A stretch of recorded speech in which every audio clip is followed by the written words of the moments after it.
జనాలు వైసీపీని పట్టించుకోవడం లేదా, వైసీపీ జనాలను పట్టించుకోవడం లేదా? పొలిటికల్ సర్కిల్లో ఇదో ఆసక్తికర చర్చ నడుస్తోంది. ఎన్నికల్లో వైసీపీ దారుణంగా ఓడిపోయింది. 11 స్థానాలకు మాత్రమే పరిమితమైంది.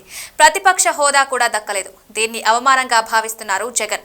అందుకే అసెంబ్లీకి రావడం లేదంటున్నారు. అయితే ప్రజల వాయిస్ ను వినిపించే అవకాశాన్ని చేజేతులా వదులుకున్నారన్న విశ్లేషణలు మాత్రం ఉన్నాయి.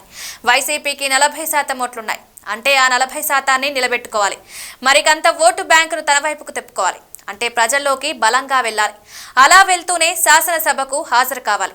ప్రభుత్వ వైఫల్యాలను ఎండగట్టాలి. కానీ అలా జరగడం లేదు. అసెంబ్లీకి హాజరు కావడం లేదు.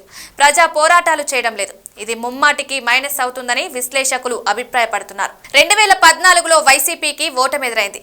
అయినా నాడు ఓటమి చెందిన డే 1 నుంచి జగన్ జనంలో వచ్చారు. అసెంబ్లీలో బలమైన విపక్షంగా వైసీపీని నిలబెట్టారు. టీడీపీ ప్రభుత్వాన్ని ఎక్కడికక్కడే కట్టడి చేశారు. అప్పటికి జగన్ అసెంబ్లీ ముఖం ఎరుగరు. అక్కడ అనుభవం కూడా లేదు. కానీ విపక్ష నేత పాత్రను అలవోకగా చేసి చూపించారు. టీడీపీ పెద్దలు జగన్ను చాలా తేలిగ్గా తీసుకున్నారు. తమ అంచనాలు తప్పు అని వారు భావించేలా జగన్ ప్రతిపక్ష పాత్ర పోషించారు. 2014లో పేరుకే అధికార పక్షం కానీ రాష్ట్ర రాజకీయాలు జగన్ చుట్టూ తిరిగాయి.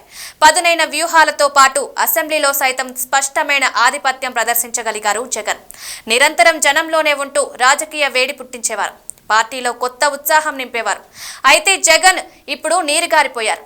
నిజమే, 11 స్థానాలు అనేది అవమానకరమే. కానీ దాని నుంచి గుణపాఠాలు నేర్చుకోవాలి. ఓటమి నుంచి బయటపడి తిరుగుబాటు ప్రారంభించాలి. ఉంటే తాడపల్లిలో ఉంటాను, లేకుంటే బెంగళూరు వెళ్ళిపోతాను అన్నట్టుంది ఆయన పరిస్థితి.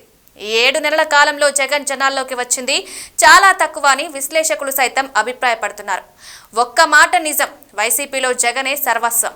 ఆయన ప్రజల్లోకి వస్తే గాని నాయకులు బయటకొచ్చే పరిస్థితి లేదు. జగన్ వస్తేనే పార్టీ అజ్ఞాతం నుంచి బయటపడుతుంది, లేకుంటే కష్టం. ఇంతటి పెద్ద ఓటమికి పోస్ట్ మార్టం కావాలి. లోతైన అధ్యయనం చేయాలి.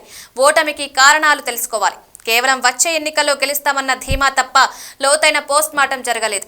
పార్టీకి ఎందుకు ఈ పరిస్థితి అని విశ్లేషించలేదు. అధికార పక్షం చూస్తుంటే రోజు రోజుకు బలం పెంచుకుంటుంది. బలమైన శక్తిగా మారుతుంది. అసలు వైసీపీలో ఉన్నది ఎవరు, ఉండేది ఎవరు, మిగిలేది ఎవరు అన్న విషయంలో జగన్ స్పష్టత తీసుకోవాలి. ఎక్కడికక్కడే వైసీపీ నేతలు సైలెంట్ గా ఉన్నారు. చాలా మంది కూటమి వైపు చూస్తున్నట్లుగా ప్రచారం సాగుతోంది. బర్త్ కన్ఫర్మ్ అయిన వారు బయటపడుతున్నారు. భవిష్యత్ అవసరాలు చూసుకుని కాలు దాటాలని చాలా మంది చూస్తున్నారు. అంటే వైసీపీ కోసం చిత్తశుద్ధిగా పనిచేసే నాయకులు అతి కొద్ది మంది మాత్రమే. అందుకే జగన్ ఈ సమయంలో చాలా జాగ్రత్తగా అడుగులు వేయాలి. వైసీపీ నాయకుల కంటే తనపై తాను నమ్మకం వేసుకొని ప్రజలతో మమేకమై పనిచేయాలి. వైసీపీ అధికారంలో ఉన్నప్పుడు ప్రత్యర్థులంతా ఏకమయ్యారు. రాజకీయ సైద్ధాంతిక విభేదాలను సైతం పక్కన పెట్టారు. ఇప్పుడు ఆ వ్యూహాలు ఉన్నాయా? జగన్ అటువంటి వ్యూహాలను అమలు చేయగలుగుతున్నారా అంటే లేదనే సమాధానం వినిపిస్తోంది. పోనీ కాంగ్రెస్ పార్టీ పెద్ద ఫైట్ చేస్తోందా? కనీసం ప్రభుత్వంపై ఉనికి కూడా చాటుకోవడం లేదు. వామపక్షాలు ఏమైనా సౌండ్ చేస్తున్నాయా? ప్రజా పోరాటాలకు సిద్ధపడుతున్నాయా అంటే అది కనిపించడం లేదు.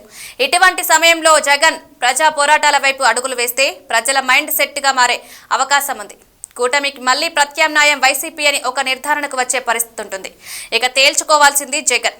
కేవలం ఆయనపైనే వైసీపీ భవితం ఆధారపడి ఉంది. మరి ఎలాంటి అడుగులు వేస్తారో చూడాలి.